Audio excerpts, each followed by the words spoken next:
Okay.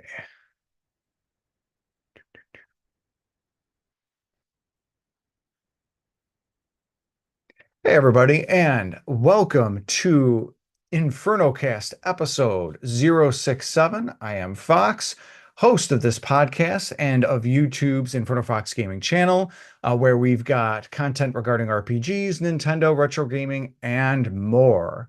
You'll find the InfernoCast here on YouTube, Apple Podcasts, Spotify, Amazon Music, and more as well.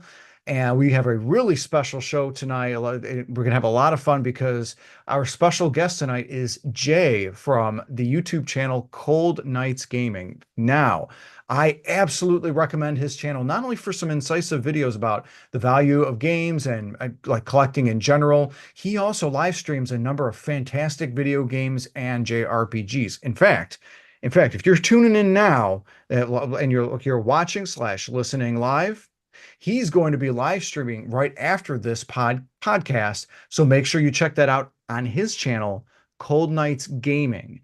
And his live cast will be at 9:30 Eastern, 8:30 Central. And I have the great pleasure to also say big congratulations to Jay for Cold Nights Gaming hitting 1,000 subscribers. Well done, my friend. Thank you. Thank you. Congratulations. Yay. Nice, congrats. Yeah. Appreciate it. It is such a fantastic achievement. I'm so proud because Jay, you and I have been buddies on kind of online, offline, collabing together, working on stuff for a while, and it feels like when it's your victory, it's like our victory. It's almost that feeling like we made it because we're the Over the Hill Club. We Yep. show we can make YouTube channels over the age of 40 and find a lot of success. Except like, dude, your content is just awesome. I love your live streams, especially the Xenoblade X one. Like, oh my gosh.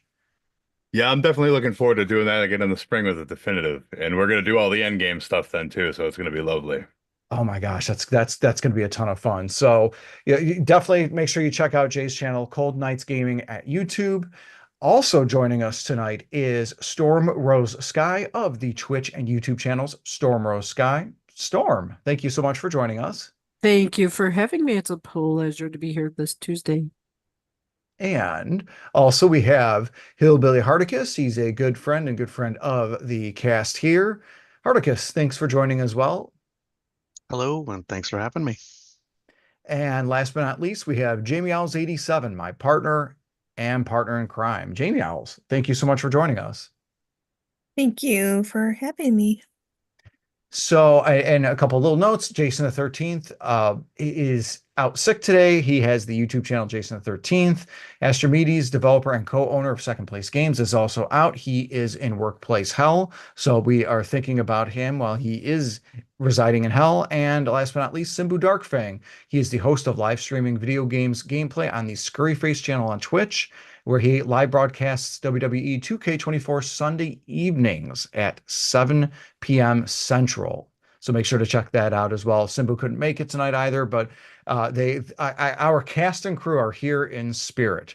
So one of the things I want to touch on before we get into our main topic is the winner of the Game Awards prediction from the last episode At 7 p.m. 2 weeks ago. And a big congratulations to myself. Yes, that's right. I accurately predicted the highest number of games that would win the 10th annual Jeff Keighley Game Award show, but not the only winner because Hardicus tied with me and we both got a total of 23 points. And since I can't win the contest because I'm running it, that wouldn't make much sense. Hardicus is the sole winner of the pick of his any modern video game that he would like. So, Hardicus, what game did you end up picking? I don't know, you haven't told me yet. I told you it's for your Christmas present. So whatever you end up deciding, Inferno Fox, Oh you let yeah, me know. that's not how it works, my friend. You got to let me know what I want to get for you because you won. But you're gonna make me make a decision. You know I don't like making decisions. Should we decide for you? Sure, go ahead. Hmm. Put some thought into it. You let me know whenever you figure it out. Try.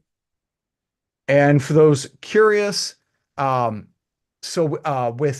myself and Hardikiss getting first, Astrimedes got third with 19 points, Storm with 17, Jason 13th with 16, Simbu with 15, and Jamie Owls with 14 points. So interesting. It was a good award show overall. Me and Bobby over at Man Cave talked about it just this past Saturday. So feel free to check that out and check his channel out as well. But main topic. We are talking about our gaming experience, our favorite video games we played this year. This was one of the many reasons why I wanted to bring Jay on, because Jay has done so many live streams and he's done some really interesting games. And selfishly, I've wanted to get Jay on the cast here for some time because he's again good buddy, good supporter for a lot of the content creation. Limiting us to 3 each. Maybe we'll do, if we got time, maybe we do another one. I want to be respectful of everyone's time. We'll do at least 3 each. Talk about some of the favorite games, and we're not limited to games that released this year either. I'm going to say let's go in the order for the points for the Game Awards predictions, but with the big caveat that I would like to have our fantastic guest, Jay, start off with his first choice. Okay. Well, so yeah, we've done a lot of streaming this year, and we've been really enjoying streaming a lot of like retro RPGs, things like that. But like normally, I don't get on newer games. I definitely buy enough newer games, but they're definitely not getting streamed a lot, and I usually don't get to them right away. And this isn't from this year; it's from a little bit before. But I had denied it for a long time, and if you're familiar with the channel, you know that I've denied games before and been sorry for doing that when I finally revisited them, like Breath of the Wild, and like actually 2 of the ones we're going to talk about today. But mine, first one would be Final Fantasy 16. This one I played off stream, but I was absorbed into it. And I was definitely one of those people that was like, ew, action combat. Ew, I don't want that. I want turn-based. And ew, I don't like the dark world. And everyone's talking about like how terrible the world is, and it absolutely is. But to me, the narrative in it was so deep and so relatable to like the geopolitical situations in our world. There's so many parallels between what was going on there and what's going on in our world with politics and religion. Uh, Really deep stuff. And the game is very emotional, beautiful characters. And the funny thing is, as much as I despise the thought of that action combat, it really hooked me. And by the end, I remember taking on the final um, hunt board boss, and I took no damage. And I felt very accomplished. And I like to the point where, like, me, like, if you guys know me, I'm 6'8", I'm 300 pounds. I'm sitting on the couch and I jump right up into the air like a Michael Jordan. I was so excited to land that last hit, and like the whole apartment shaking because I'm jumping up and down. But like, I was that excited about it. And not a lot of modern day games can generate that kind of excitement, at least for me. So even though this isn't a brand new game, it's definitely a new game to someone like me who's like an old dinosaur that wants to play JRPGs from like the late 90s most of the time. So that's one I definitely recommend if you've done what I did and kind of avoided it for a while. I did purposely save the DLC for after I've played a couple other titles to go back to and kind of have that new experience again.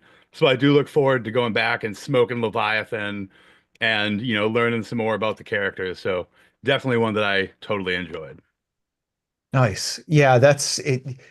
I'm with you there. A lot of people kind of slept on the fact that okay, it's an action. It is like an action based game, action RPG, and it's something more akin to something like Neo or something like that. But I loved the fact that it was a very fair action system. It's not like for the Dark Souls fans, I definitely appreciate the sort of fine taste that it comes to be a said Dark Souls fan, but you don't have to worry about those kind of skill jumps. if you want to avoid it, especially because if I remember right, Jay, there's a difficulty setting, so you can make it as hard or as easy as you want to have Final Fantasy 16 be. Yeah, and I know that like my wife, she's not much of an action gamer.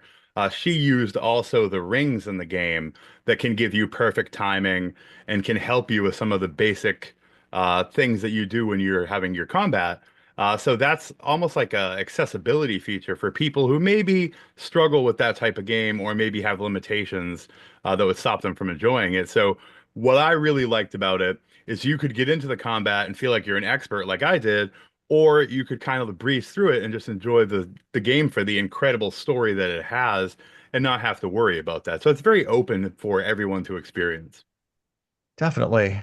Um, yeah, and it's funny, the sacrilegious statement that will set Hardicus's a mind ablaze is it is in my top 10 of mainline Final Fantasy games. It's a little bit more in the back half insofar as probably like my number 9 or number 8, maybe no, like number 9 or number 8, something like that. But it is in my top 10 because I did enjoy it. I enjoyed it quite a bit. It was a fun experience, and especially stuff like the music too, and the environments. For me, and actually before I do that, just a quick shout out to Fat Boys Gaming and Nonsense, watching us live, saying, hey, hope we're all doing well. And he does ask that you hit the like button. So if you're watching live, hit that like button, ring that bell for notifications, and hit subscribe, as we YouTubers are wont to say. Um, my first choice is going to be a release that came out this year, and that's going to be Ys X Nordics. And this game, so this is the tenth in the mainline series of Ys games. It's like the second or third one in the timeline of the Ys series. It stars our redheaded protagonist, not you, Hardicus. Sorry, no, it's Adol Kristen. Um, Loved how fantastic the story was because the last couple of the game entries for Ys, they really were like multi-party, where it's like, okay, you have 6 total party members, you can have 3 in a party at one time, and it's really something that is focused on just kind of splitting that. Nope, this is just Ys and another individual, a young girl named Karja, and it sort of takes place. I sort of took it like Scandinavia area. Like the Baltic Sea and everything like that, because the world of Ys is its own like universe equivalent to where like Europe and Africa and maybe even a little bit of Western Asia is. Very personal story. I also enjoyed the fact that it was not an end of the world thing when you go to beat the game. It's not like the world's going to end if you don't win, that sort of thing. Because one of the JRPG tropes is that you go from fighting rats in a basement to punching God at the end of it. So it's just a thing where it's like, oh, hey, at least with this, you're not going in that sort of crazy direction. I also appreciated like the music in these games are fantastic, but this one, it was more like even like the more morose music and everything was done so well. I played this in like early November this year, so a lot of times, a lot of dark times were around that time, so it really gained an appreciation for that. But yeah, can't recommend the Ys series enough, and especially Ys 10 Nordics. So and nice thing with the Ys series, you can pretty much jump in whenever and wherever you would like in Adol Kristen's travelogue. So let's move on to Hardicus. Hardicus, what was the first of your 3 favorite games you've played this year? I don't think anyone's really going to be surprised by this, but it's the new World of Warcraft expansion. I mean, it's been a game I'm playing for over 20 years. I can't stop. It's an Color addiction at me this point, shocked. right? But like Cold Knights, I don't play a lot of newer games either. I'm one of those guys that waits for the reviews and the sales, but there are very few that I buy day one, and Warcraft's one of them. So just, I've met some amazing people through that game, and it's just such an experience that it's stayed with me for half my life already. So, yeah, like I said, no surprise, World of Warcraft.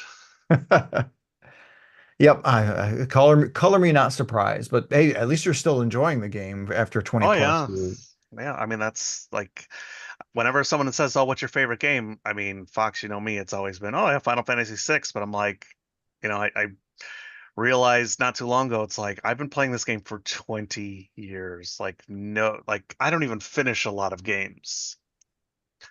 So it just to have that kind of staying power for me is it's definitely a favorite. Now, would you say it's out of sheer enjoyment, or is there a little bit of like sunk cost fallacy or sunk cost fear with that? No, it's I mean I've taken breaks from before. It's for me it's the people. Like I raid with this I've raided with the same group of people, mostly the same group of people for nearly a decade, some longer, some shorter, and it just that's what keeps me going. Playing the game is literally the people that I play with. Nice. No, and I can appreciate that for the small amount of time that I played Final Fantasy 14. I only did that for like half a year, but like I don't really like to do the things with people, especially because I was the only one that I knew at the time that was playing it. So like that, I was it. That was all. But 14 was nice because you didn't have to always play with people. So like I remember I spent the first 4 or 5 months just exploring Eorzea, I think it is, and like just checking everything out, going to all the villages, and like even to this uh, I don't think it's hyperbole to say Final Fantasy 14 is easily within my top five of Final Fantasies of all time. It's that good. So I can definitely appreciate where you're coming from. Jay, you've played Final Fantasy 14, right?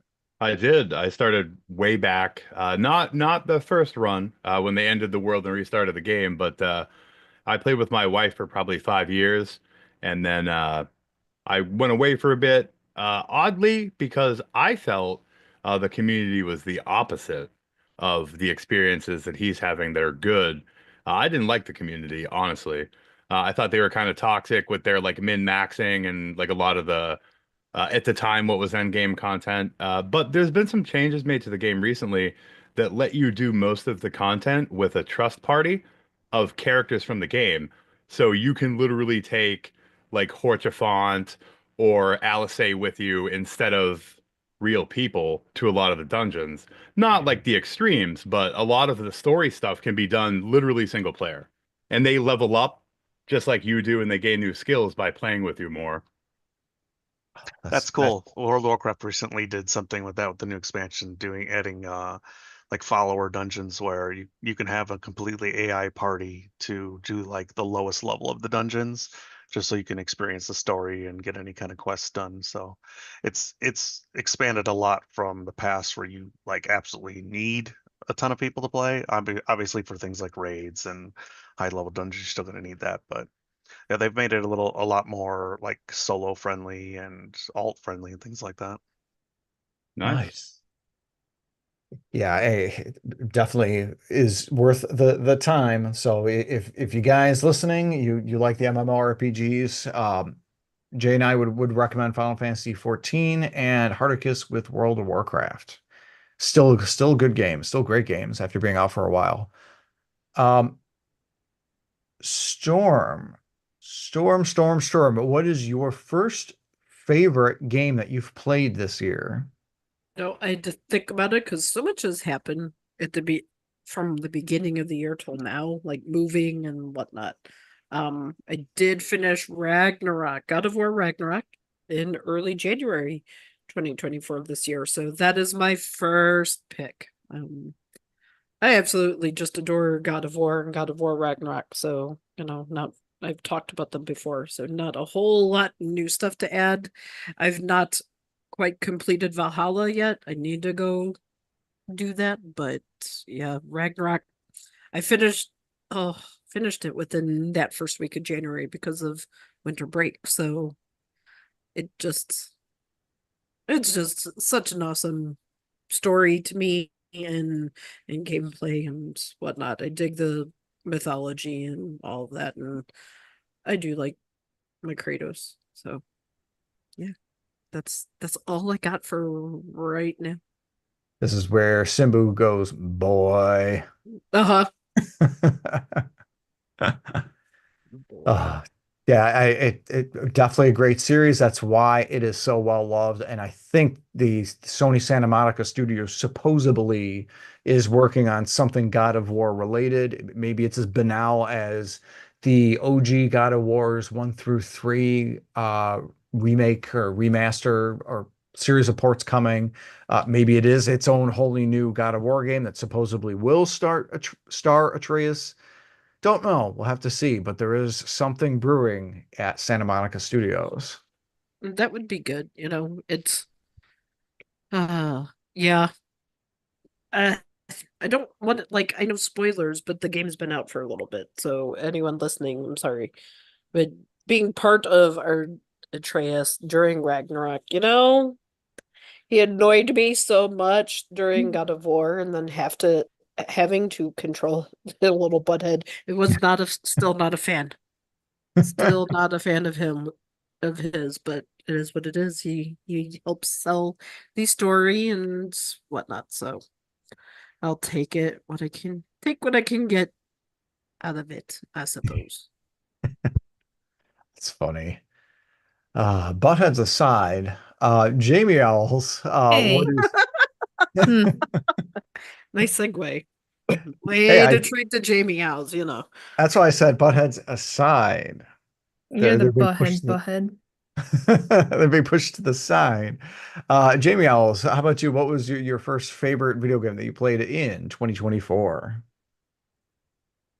So when you told me earlier what tonight's topic is, I really had to think about because like Stormrose, that this has been a fast year. So things that I did this year, I thought I did last year, and things that I did last year, I thought I did this year.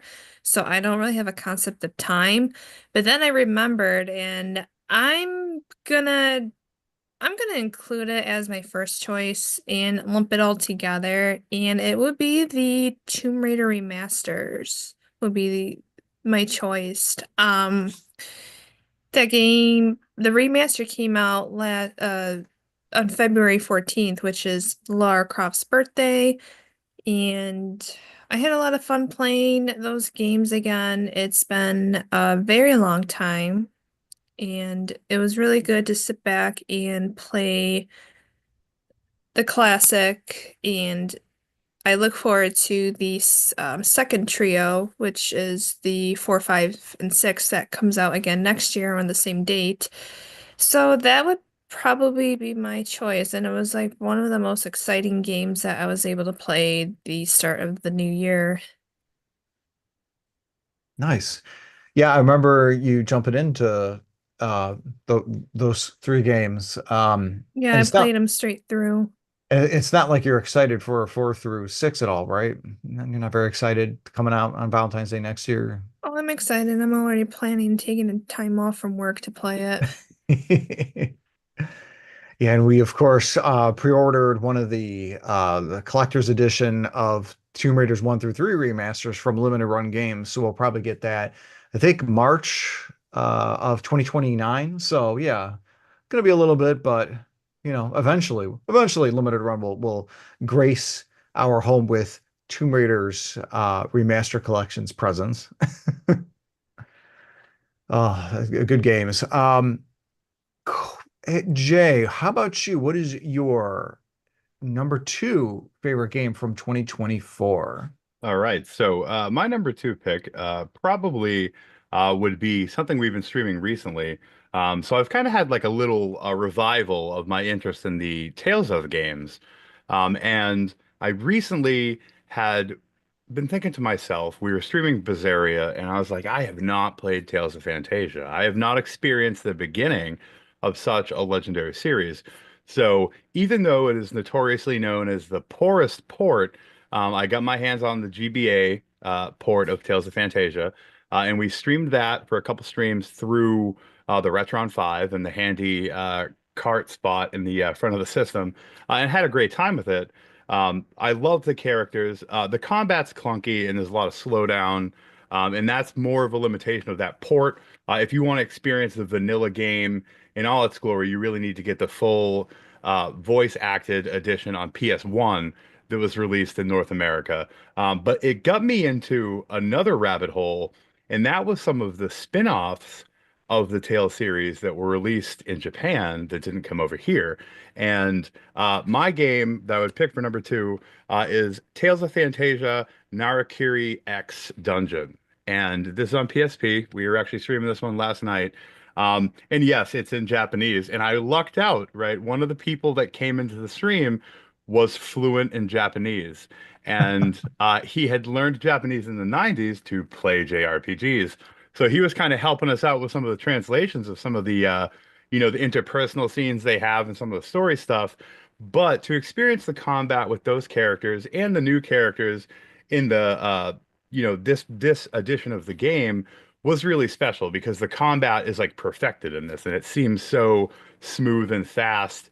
And it was really cool to have someone that could translate for us because there is translations on YouTube that have it broken down scene and chapter by chapter, but there's no active patch that you can use on like a hacked PSP. No one's got that far with this. And from what I was hearing, there's a huge demand for it, and I'm hoping that this is one of the things, the base game of Tales of Fantasia, and also this one that we'll get with these announcements they've been doing for the anniversary that they've had. They said they're going to regularly remaster the games, and I can think of no better place to start than your first two, which would be Fantasia and then Destiny, because I love Tales of Destiny too. And that's the same thing. Like the versions we got are pretty clunky. The combat's a little rough, especially if you're comparing it to some of the newer stuff. But the thing about all of these Tales games is if you really like enriching stories and if you really love character design, and I'm not talking about just beautiful characters, like, yeah, that's cool, but characters that have unique designs, like they don't have cookie cutter designs, they have unique clothes, unique looks, and unique backstories. I really think Tales is the way to go, and I might even put Tales storytelling possibly ahead of some of the big ones. Like I think it's right up there with Trails and Final Fantasy. I think it's probably of the big series is one of the ones that's neglected a lot by people, especially the older titles, which drives me crazy because I had more fun playing Tales of Fantasia than I did Zestiria or Arise. So, yeah, Tales of Fantasia and its spin-off, Tales of Fantasia and Narakiri X. So that would be my number two. Nice. That's awesome. And it's funny, my entry to the Tale series was Arise, and I had a really good time with that. The combat was decent, the story and character development excellent.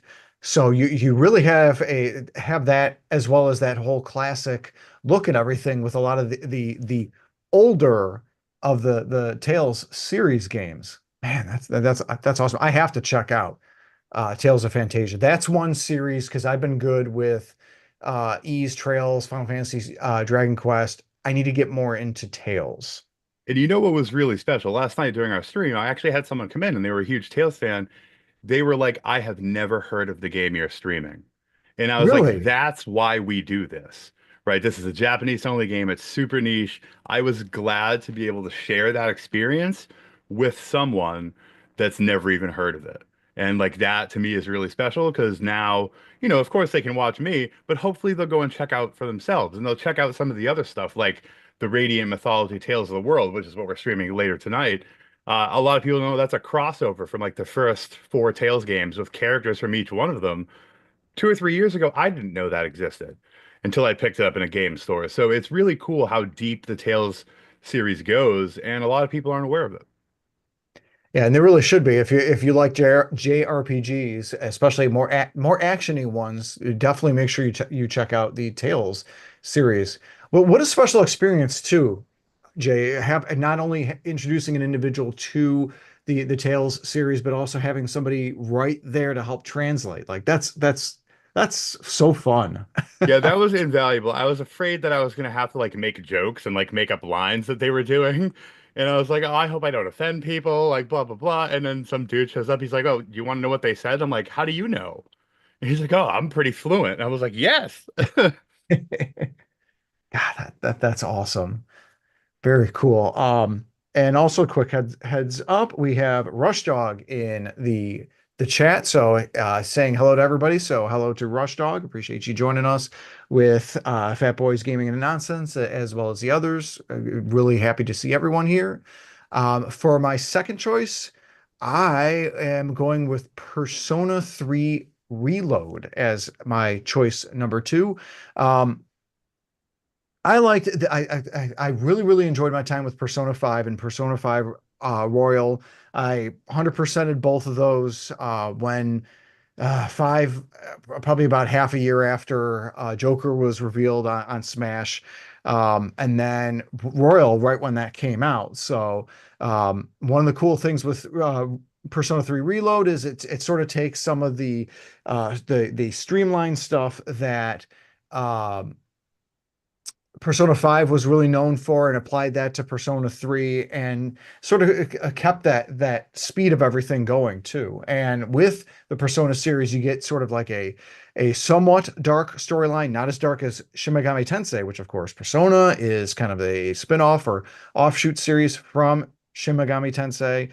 But Persona, you of course get the high school-based gameplay as well as the whole turn-based JRPG mechanics.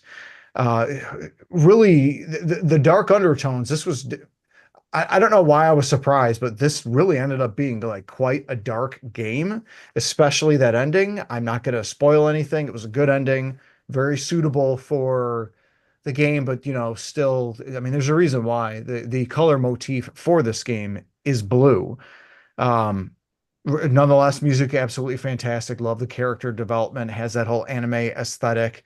I always get blown away how they can manage to have 3D based games and still manage that anime look to it, and so where it looks 2D, but it's still 3D. And I've seen anime movies not pull that off as smoothly as like games do. So um, fantastic game. Just um, yeah, I really enjoyed my time with Persona 3 Reload. Definitely would recommend that. And of course, with it being a Sega Atlas game, it goes on sale like all the time. I think even right now it's on sale at like Amazon or well, maybe if you want to avoid shopping there. You could do like Walmart, Target, blah blah blah. You know your retailers, people. um, Spartacus, did you play any of the you played? I got you into Persona 5. Yep. What do I need to do to get you into Persona 3? I don't know. I'm sure I'll play it eventually if you say it's that good. Because I mean, you even remember I don't know if you remember my experience with Persona 5 when I first started playing it, and I was like, what kind of messed up acid trip game have you gotten me into with all the original visuals of the splashing footsteps and everything like that? But I ended up loving Persona 5. It was a fantastic and amazing game. So if 3 is anywhere near that, I will probably end up playing it. So it would be a good reward for you winning the game awards. If that's what you want to go for, then we'll go for that one. Nice. Gosh, yeah, such a fun game, man. Um, but Hardicus, Hi.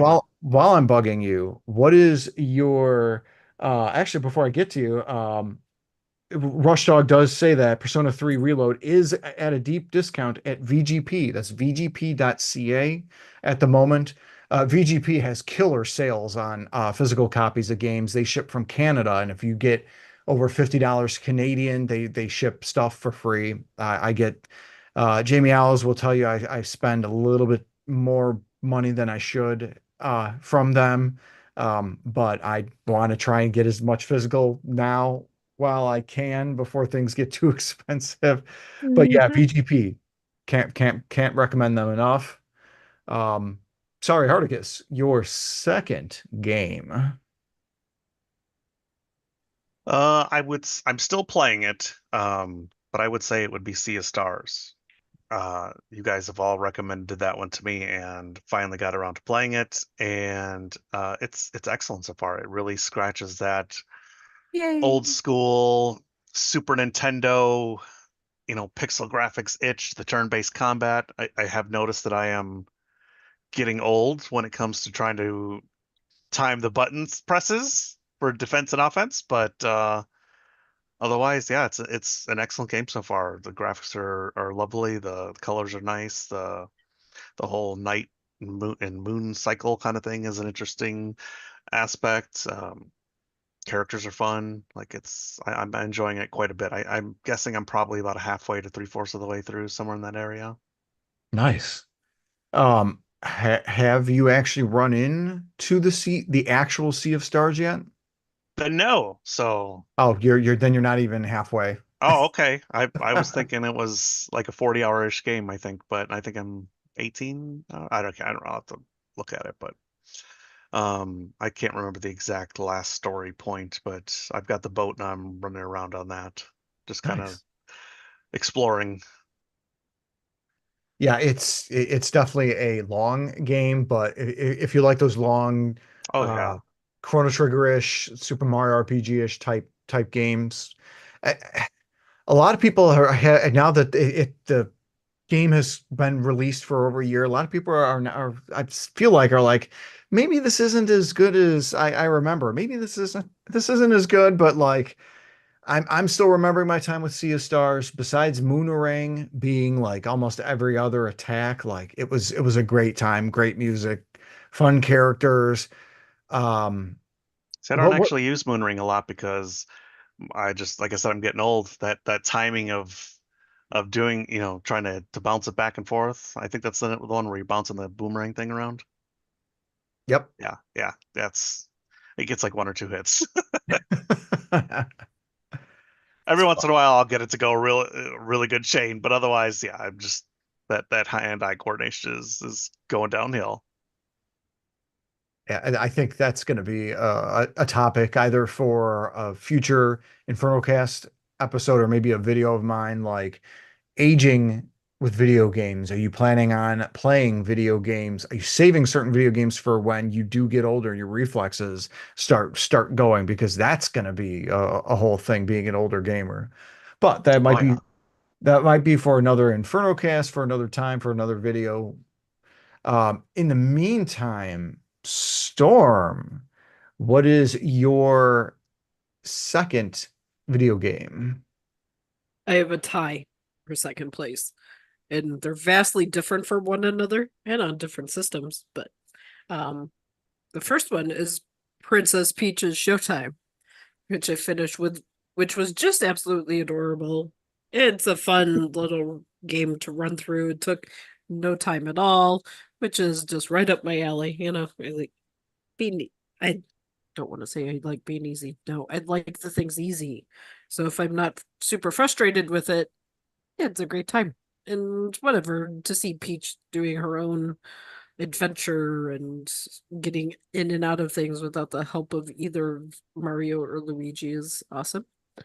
It is tied with the dark anthology The Devil in Me, that I played on the PlayStation 5 because that is the first time that I've ever played a game like that on my own. I've watched people play because I prefer not to have control over the anxiety that those type of games bring. I don't mind watching someone else make the decisions, but me doing it on my own was a little bit different. But just the whole story that they did with the H.H. Holmes and all the little Easter eggy things, a couple of them that I found were were very cool, and I did enjoy that game quite more than I thought I would. So both of those titles are were a lot of fun and just, vastly different from one another, but that's okay. Yeah, and it's interesting to where how visceral the horror games really are. The level of immersion factor. And I know we touched upon that on Yes. previous InfernoCast episodes. Just the idea that, okay, so even if your character gets like killed or something like that, you really the point of video games is to put yourself in said character's shoes, and that's when it really gets to be like a thrill or scary or anxiety producing or all three. Yes. Yes. It is the total it's not total immersion, but it feels like it. And, I've had a couple of characters die. I didn't mean for them to die, but one of them got squished by a big glass wall, and I was like, oops, maybe I shouldn't have pressed that button, but or you have to time the hits for their heartbeats while they're hiding, and if you didn't time it right, then he would hear them breathing. And a couple of them got found because, well, I sucked at pressing the button at the right time. But I did end up with two of them surviving instead of just one. So, a win is a win. I'll take it. But I definitely needed to play something lighter after that. It was a heavy game, but a lot of fun. So I am going to give what is the next one? There's another one that I have ready to go, but I haven't started playing yet because I'm trying to do Funko Fusion, which is whole another frustration for a different day. But I think Little Hope was the yes, witchy one. yes, that is what I have in downloaded to go next, but we're trying to get through some lighthearted things first before I get back into that. So we'll see. But definitely lots of fun, and I recommend either one of those for the Nintendo Switch or the PlayStation. Whenever you can play the Dark Anthologies, because if you like that type of stuff, go for it. It's very interesting, and for the Switch, playing as Peach and running around and doing little fun things. I know it's a game meant for kids, but whatever. It was fun. I enjoyed myself, so that's all that matters. Yes. Very cool.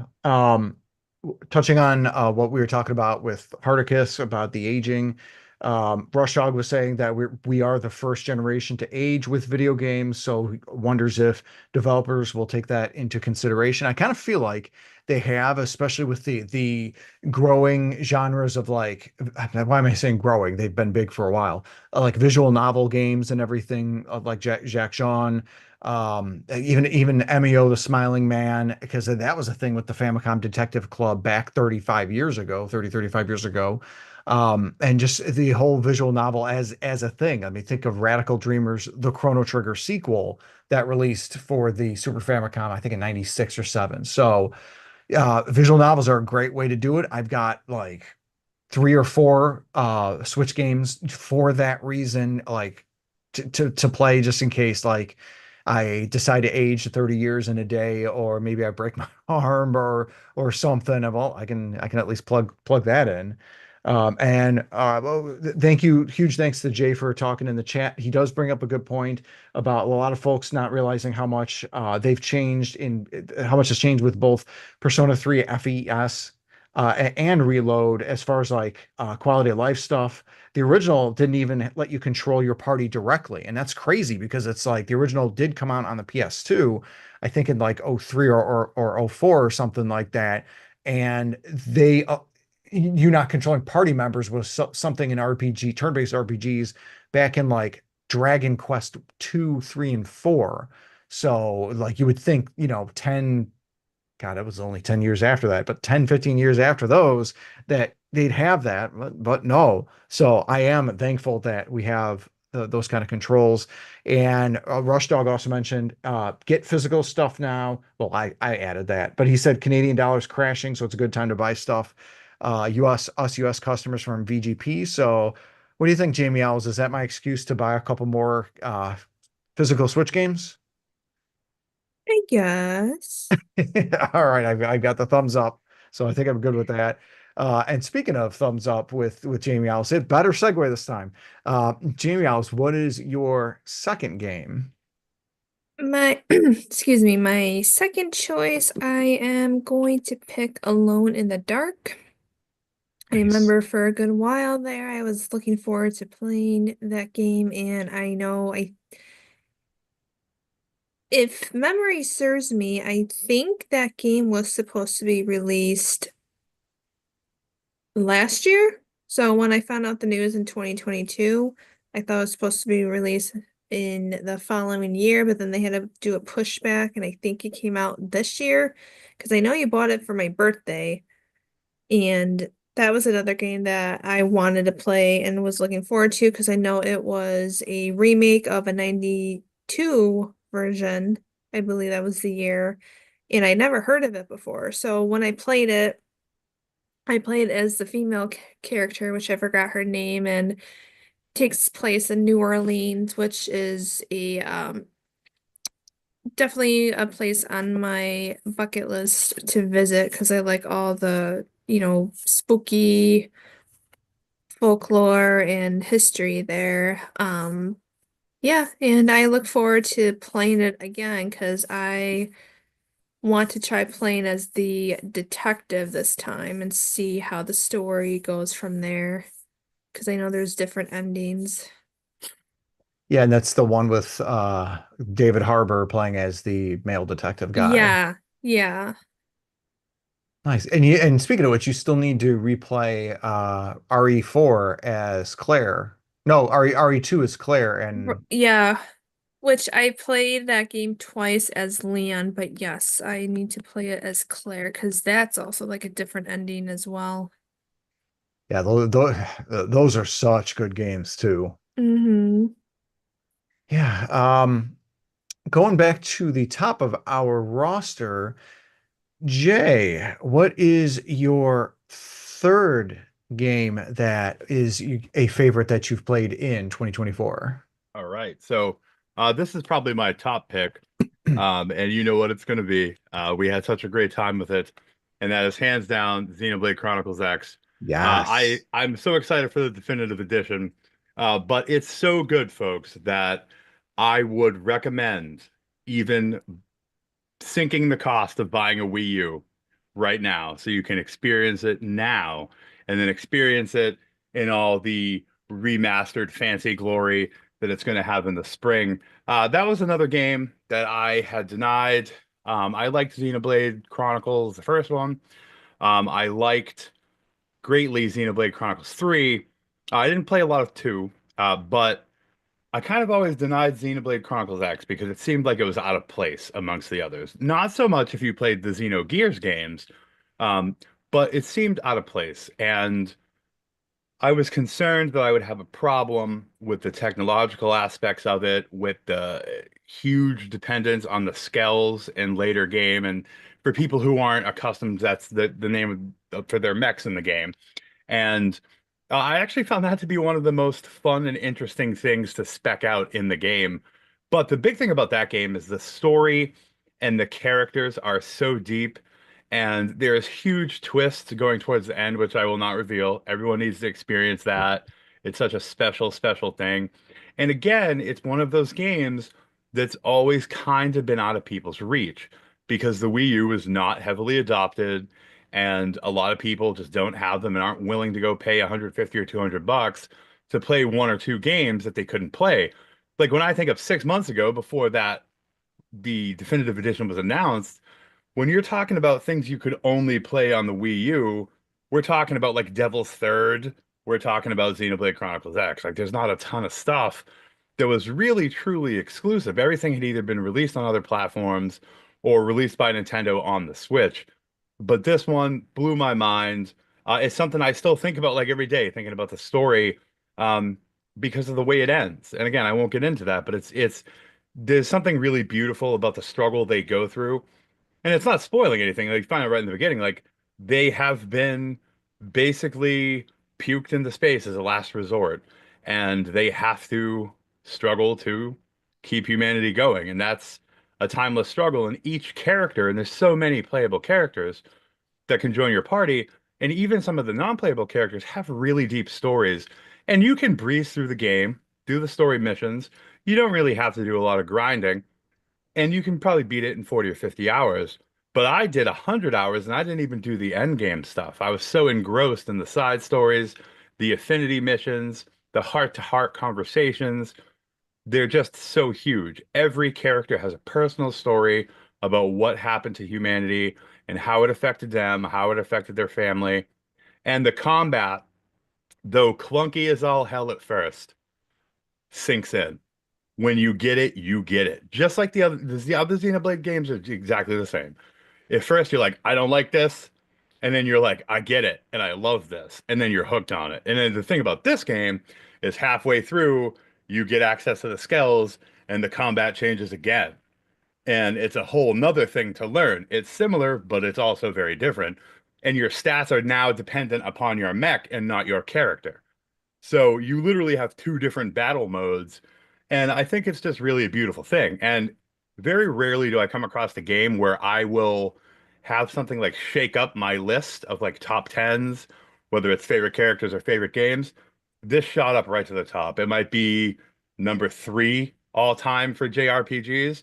Wow. And I would say Elma, the main character that everyone loves so much, probably shot up to one or two in my Dang. all-time characters in JRPGs list. So that's how important that game is. And the last thing I'll say about it that really shocked me is the community that surrounded it. Like my streams do fairly well. I'll have like 10, 15 people most of the time, but that one did extremely well. And the people were so helpful because that game, when you're trying to do some of the more advanced things, is very difficult. And like we talked about with our aging, like I wasn't doing good at some parts of it. They didn't make fun of me. They didn't backseat me. They didn't insult me. They helped me out. And they asked, they weren't backseat gaming. They were like, do you need help? Do you want some advice on this? And I was like, hell yeah, help me out. And it was really cool to have these people that were so engaged because of their love for the series. So yeah, Xenoblade Chronicles X, guys, if you haven't experienced it, the spring is going to be one hell of a time for you. Everyone has to pick that up. Like Rush Dog says, got to get that Skell insurance. Yeah, yeah. Dude, that Xenoblade Chronicles X is probably in like a top three. I'm excited for games. I'm excited for next year, and it's not even. We don't even know what the Switch 2 is going to be and what Nintendo has in store for all of that. And it's just the idea that a 8-year-old system has a game that is porting an even older game.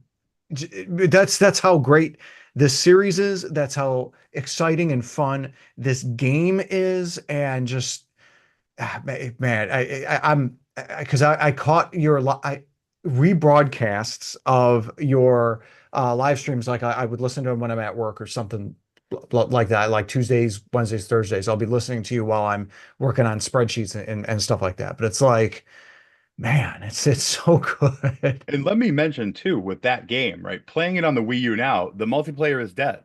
That Yep. doesn't exist. So that is a whole nother facet that a lot of those people in that community told me. They're like, if you think you like this now, wait till you're playing with your friends. They're like, if you're already putting this in your top three, it's going to be your number one. And so I already have a team. I already have plans, and we're definitely open to playing with more people. But like, I'm already ready to go with like Mandy and Brandon. Like, we're going right away. Day one, we're going in there and smoking everyone out. Awesome. Yeah, that's going to be fun. That's going to be exciting. Hardicus, that's another series I really need to get you into is Xenoblade Chronicles. Maybe I need to get you the Xenoblade Chronicles Definitive Edition for the Switch to sort of ease you into it. Maybe. I mean, I've got a lot of series that you keep telling me to play, so it's finding the time to play them. Yeah, some of the JRPGs, that's the one thing is my eyes getting really widened and opened in 2020 to some of these fantastic series and individual JRPGs. Really lucky. And I'm going to use that as a segue for my top game. Not only I'm not going to spoil too much on this, except I'm gonna because I'm going to have a video going over my top 24 in 2024. Hopefully next week, Friday. This is my number one, and this is easily not only is my game the best game that I played this year, it is probably the best, maybe a top five, maybe a top three JRPG of all time. Like it's in my opinion, it's Final Fantasy VI, Chrono Trigger, Ys 8, Dragon Quest 11 level game.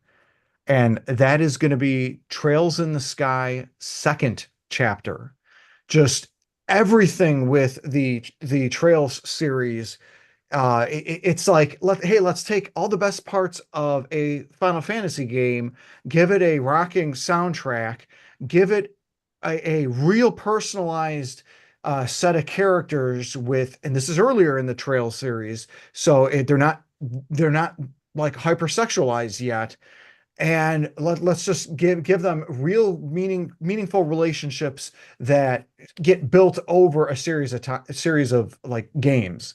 And this being the second one of a trilogy, the third game is really more like, hey, this is kind of like an extra, we're going to start setting up the next series of games. It's good, but all the events and everything, the chill experience in the first Trails game was expanded and then some with Trails in the Sky second chapter. I mean, some of the conversations that I had in Jay's Cold Knights Gaming Discord. I remember I was playing it and I was talking about it. There was a conversation between Estelle, the main character. She's Bestel. She's like one of the best female protagonists in gaming I've seen. She has a real meaningful conversation with her best friend Chloe that just it feels real, and it makes you think, okay, they're going to fail the Bechdel test. No, they're talking about like their hopes and dreams, their insecurities, their just the realness. Not only it shows the strength of the characters, but the translation itself, the story, and then even like the conversations between two of the other characters named Agate and Tita. Agate is a 20-something bracer. It's kind of like a bounty hunter, but for good. And Tita is a 12-year-old girl, but they have a connection, a elder brother, younger sister connection based off of Agate's own upbringing and story. Just the level of uh like love to the detail of the characters. And then let's not forget one of my favorite characters in that series, Olivier.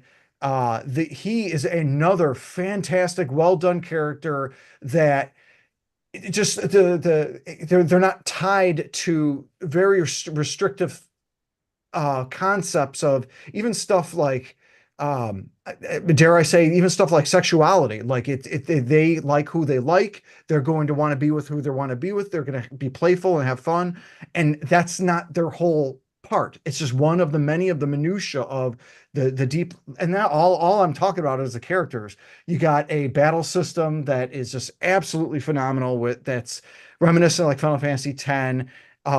Ability customizability similar to like Final Fantasy VII's materia, and just like an overhead sort of battle thing that kind of reminds me of like Final Fantasy Tactics, except it's like super snappy and quick. One of the best games I've played. Absolutely recommend it. But play Trails in the Sky first chapter first. It is available. These are available on Steam. And Trails in the Sky first chapter is going to be, it is being remade. There's gonna be a remake. Don't know how it's gonna be. Hoping it's gonna be just as good. Hopefully it's gonna be English vocalized, have the same great script. It looks good. So yeah, fantastic. Cannot recommend it enough. Um, so Hard to Kiss, your third game. I think you reminded me something with your little talk there of Tales. Isn't there a Tales or not Tales, Trails? Isn't there another one that just came out recently after Cold Steel 4? So yeah, after Cold Steel 4 was Trails into Reverie. I think that was like last year or the year before. The newest one that came out this year, it was Trails into Daybreak. Well, those might be one of your winners there for winning the contest. You'd want Trails through Oh Daybreak? man, I love the Trails Cold Steel 1 through 4. Those are amazing games. No, Anyways, go ahead. okay. To my next pick, and it's an older one. It might be a little bit of a controversial one, but since I now have a PC that can play it, I have been playing Cyberpunk 2077 and highly enjoying it. Just the world, I've enjoyed cyberpunk type worlds like Shadowrun from back in the Genesis days. So, um, running around the city, shooting people in the face. That's, always fun. Nice. Um, touch on Cyberpunk really quick. Going back to you, Jay, and I totally forgot.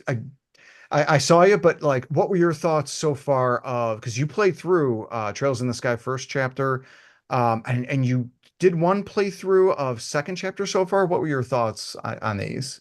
So let me tell you, when I played first chapter, again, Trails is one of the ones I denied for the longest time. I wouldn't even touch it.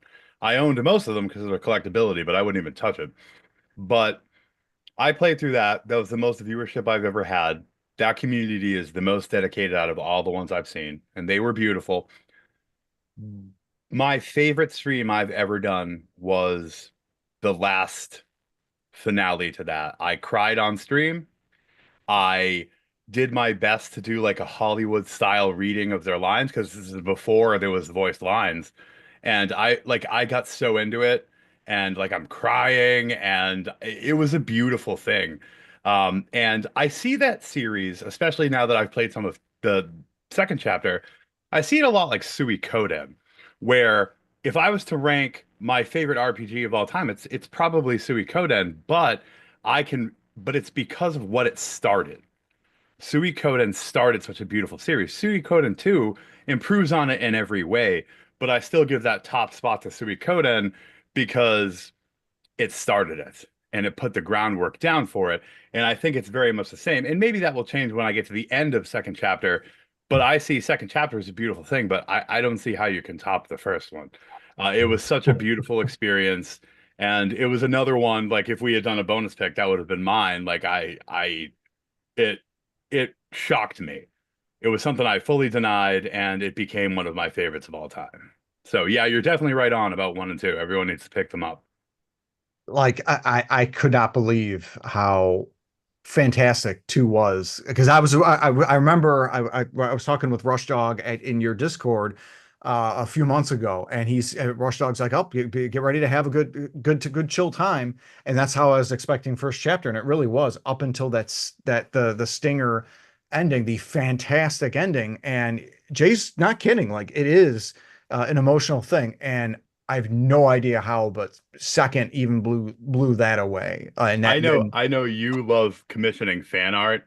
One of the things that I want to commission so badly is when Estelle drops that ice cream.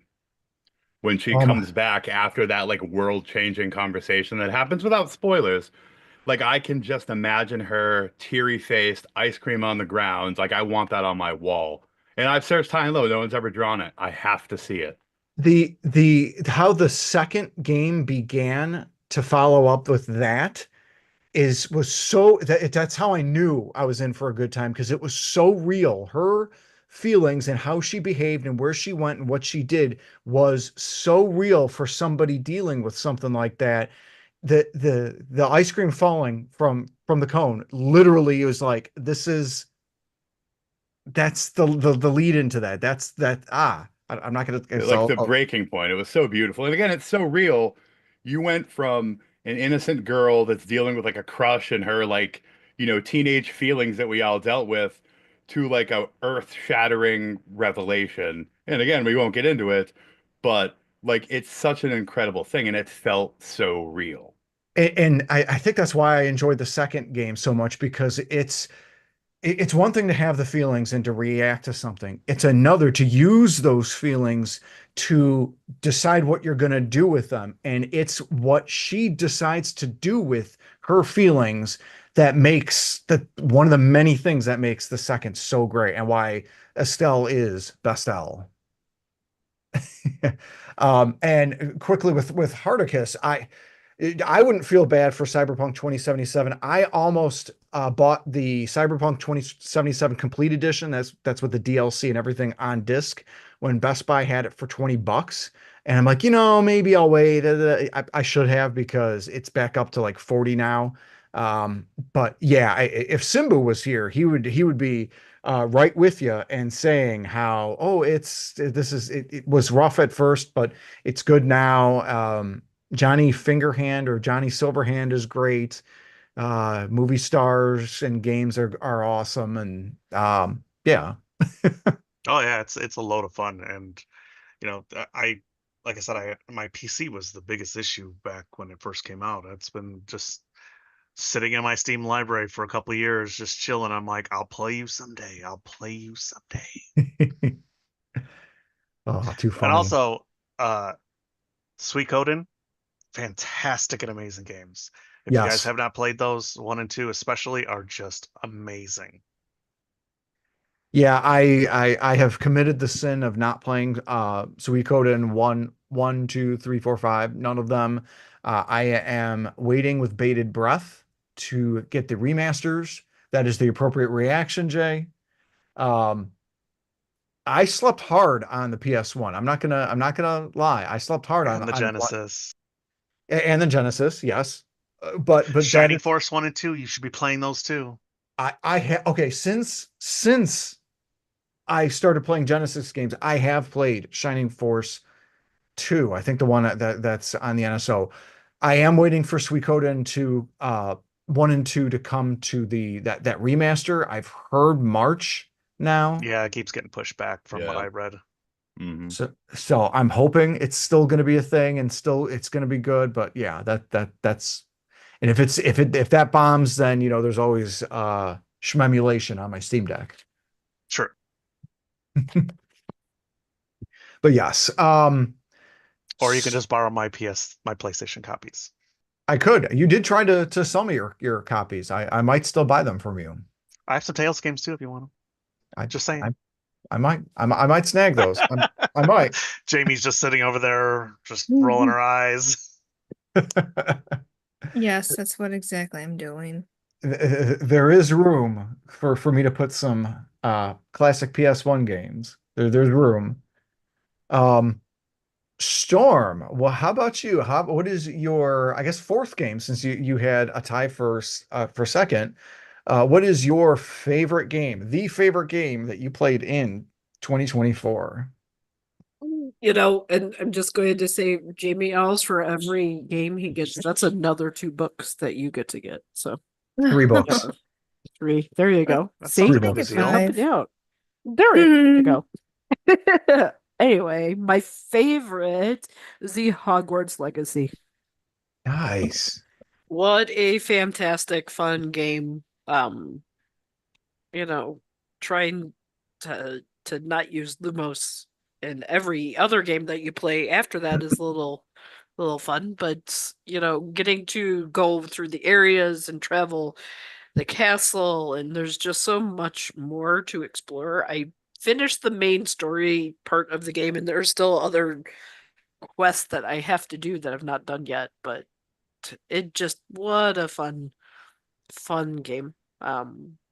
If you're a Hogwarts or Harry Potter fan, I definitely recommend it. I did not like the Quidditch thing that came out for it, or came out separately from Legacy. I tried it a little bit and did not like it.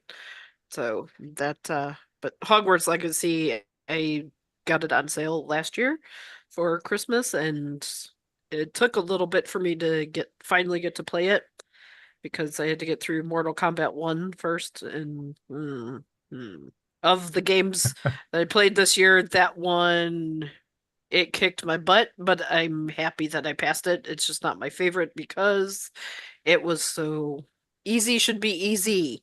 If I'm playing on easy, I should not be struggling to beat Mm-hmm. the game. I'm just saying, and I'm not terrible at fighting games.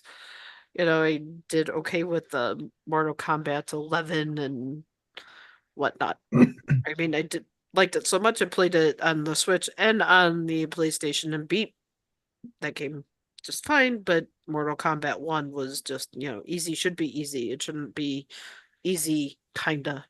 Anyway, Hogwarts Legacy though is just a lot of fun. Just a good, adventure, and of course the end changes depending on how you answer questions or what quest you take, and I made my person be good, so I didn't end up doing anything terrible, but it could go through another playthrough if I wanted to, change how you answered some things or change houses that you're in and whatnot. So maybe in the future I'll give it a whirl, but until by then, by the time I want to and get through other games that I want to play, maybe they'll have a sequel out to Hogwarts Legacy. So I don't know if I'll get to play through it again, but I do want my husband to play it. I think he would enjoy it. Yes. Because he's like the movies, and I think just being able to explore the vast world and the maps are huge, and the characters and the not just the characters, but the animals, the critters and whatnot are very, very cool. So they did a good job. The playthrough is not bad. The fights weren't bad. It wasn't like you're struggling through a whole lot, and the controls were easy, and not a whole lot of complaints. So it's a very solid, very, very solid game. Very cool. Just a quick shout out to Miss Mandia for joining, saying hey. So hi to Miss Mandia. Definitely enjoy her YouTube content as well, for some really cool sort of like vlog type and pickups content. Her and her husband also, that I met on Jay's Discord server, super nice, and always appreciated their positive feedback on stuff. So by the time you get through all your games, I do know WB Games and i.e. Portkey Games are working on a sequel. It has been confirmed because WB Games, they took a bath with the Suicide Squad game, and they want to focus on properties that actually work, that make money, and that's the Hogwarts Legacy and Mortal Kombat, the two games you pretty much said within the same portion there, and they're real winners. Just the level of openness that you have with Hogwarts Legacy is just it was amazing. I too enjoyed the world itself and thought it was a lot of fun. Jamie Owls, we got to get you to try and play Hogwarts Legacy. Yeah, it will be on my list of games that I want to play because I know my backlog is getting kind of large because there are not only new games that are coming out that I look forward to, but then there's still a lot of older games I want to play as well. Even replaying Spyro. Yeah. Comfort food Mm-hmm. games at that point. Mm-hmm. Mm-hmm. Nice. And speaking of which, Jamie Owls, your most favorite game that you played in 2024? Favorite? Oh God. Uh, I don't know. I mean, I want to say Tomb Raider again, but I already picked that as my first choice. But I guess I will say that my favorite horror game that I played this year, I'm gonna pick Silent Hill 2 because first time playing it, have not played the original. Um Great job on the graphics and development. The story was good. It was definitely a game that I had to take a break from playing any horror games because it was anxiety inducing, especially when I had to crawl through dark hallways and rooms. And even though I like that kind of stuff, but sometimes that can be too much to where it's like, okay, I need to play something lighter. So that's my favorite game of the year. That's a great choice. It was a masterclass in remakes. Like Mm-hmm. the OG Silent Hill 2, for the PS2, is known as one of the better, or the best horror games of its time. And what they've done with this, they've really not only accentuating the graphics and everything like that, but just the storytelling, the voice acting, the kind of watching it with you, like me sitting and playing Castlevania on my Switch while watching and you playing and listening to like Angela's story and everything was really interesting and heartbreaking, as well Mm-hmm. as seeing the main hero and everything go through that. Um, Jay, have you played the OG and the new Silent Hill 2s? So I didn't play the new one hands-on. I watched my wife play it. She was super excited about it. But a big part of the early part of our relationship was playing both the later Final Fantasy titles like 9 and 10 and the Silent Hill titles 1 through 4 together. Ooh. I am a huge fan of Silent Hill 2 and 4. Those are my two favorite ones. Huge fan of Akira Yamaoka's work on the soundtracks. Incredible musician, incredible composer, incredible guitar player. The music is literally the prize of that series all the way through, even up into like Shattered Dreams. Anything that Akira Yamaoka works with Mary Ellen McGlynn on, where she does the vocals, they're incredible songs. So I love the music, but the atmosphere, you can't beat it in any of them. And from what I saw her playing in the new one, which we had to get day one because it looked so great, it looks like it continues that magic. Because there was some concerns that Bloober Team was not going to handle that correctly. Some of their other horror games were good, but had some rough patches for sure. But yeah, like the medium, incredible atmosphere. The gameplay was rough. Some of the narrative on mental health was rough. Um, but it was overall like a fun game. But I still had my concerns, but it looks like I was wrong again. And it turned out pretty good. Now I haven't played it to conclusion. I got to jump on it myself. But it looks pretty darn good.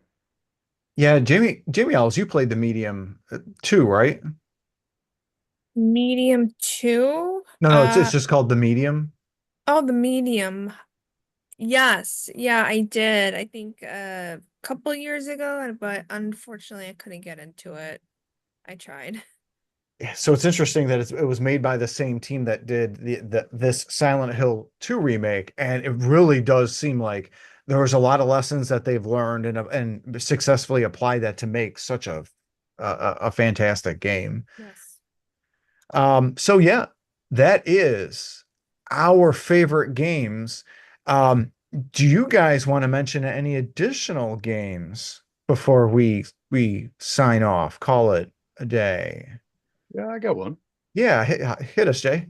So I just recently started streaming for premium edition games. And of course, like in that situation, I'm streaming their releases specifically from Series 9 and 10, which are still on pre-orders.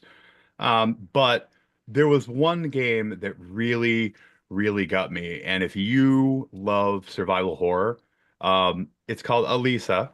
We did a stream on the premium channel a couple of weeks ago, and it literally brings you back to, I would call it a conglomeration of the original Alone in the Dark, Resident Evil 1, and the first Silent Hill.